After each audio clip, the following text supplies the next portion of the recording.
The iPad Air is the thinnest and lightest version of Apple's full-size tablet. It also has a faster processor, better front-facing camera, and as I'll show you today, a completely flip-flopped internal hardware layout. I'm Bill Detweiler, and this is Cracking Open.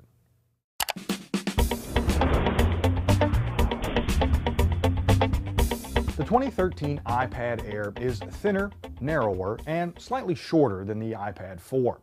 It also weighs nearly half a pound less. Apple didn't upgrade the Air's Retina display, rear-facing camera, 802.11n Wi-Fi, or the home button. No Touch ID sensor here. But they did give it the company's new 64-bit A7 processor, their M7 Motion coprocessor, an upgraded FaceTime HD camera, and a new battery. They also redesigned the internal hardware layout, which changes slightly how you crack open the Air compared to previous iPads. So let's get to it.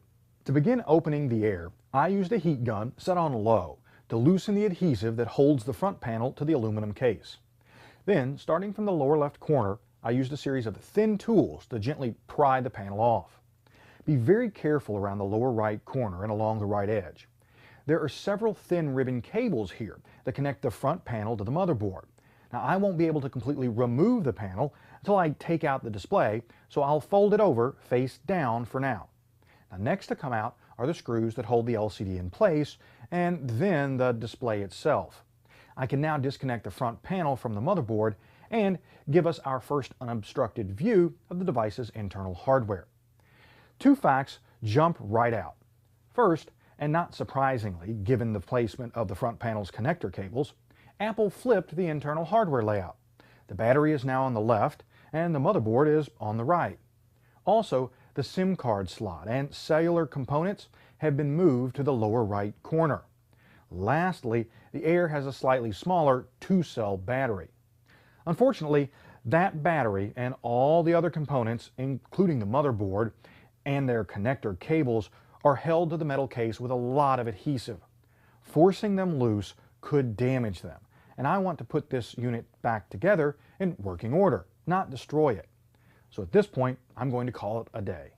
When it comes to performance and design, Apple is definitely moving the ball forward with each iPad iteration, and the Air is no exception. But when it comes to repairability, they're actually going backwards.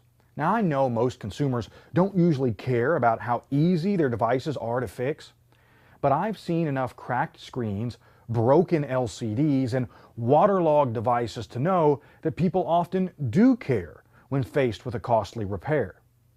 Now, for more information on the iPad Air, including real-world tests and pricing, check out Tim Stevens' full CNET review. To see more teardown photos and read my full hardware analysis, go to techrepublic.com/crackingopen. I'm Bill Detweiler. Thanks for watching.